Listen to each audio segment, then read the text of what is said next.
continuing answering questions, and we do not mind if people ask more questions for us to answer within the comments.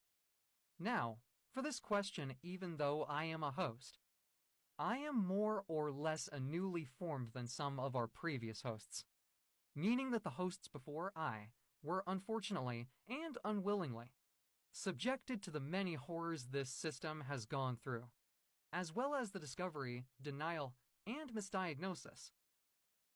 So, I am going by the memories told by our Emperor, our primary gatekeeper. With our first host, the first moment the other altars were present to where she could hear them, and even see glimpse of them from the inner world. She thought they were quote-unquote imaginary friends. And being a child, having imaginary friends wasn't suspicious, nor did it indicate one being a system.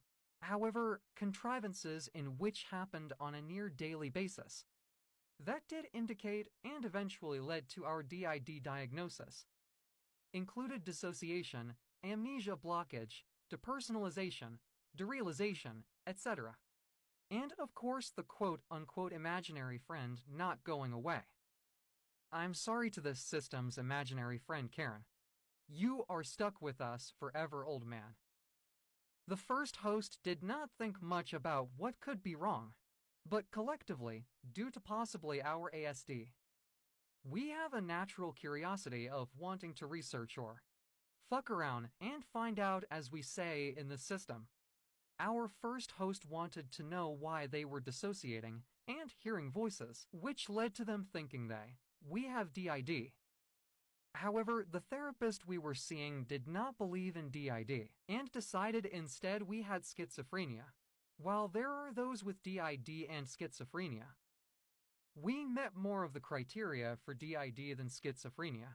However, considering the therapist was a professional, and the traumatic outcome of our ex-childhood friend was still fresh, our first host was still vulnerable. Now, it's good to note we had a conduct disorder, so our aggressiveness and temper were considered our vulnerability. The first host insisted the others were hallucinations. The denial got so bad, many altars became dormant. It wasn't until years later, when the clock app came to be, we got a new host. Switch with a new host whom a plethora of people know quite well. Due to our primary gatekeeper switching new hosts, and met our exception did the realization of us having DID sunk in. Although we had a new host, our first was still able to overhear all that was happening and still was in denial of everything. Our first host is dormant and has not been out since no longer able to deny our DID.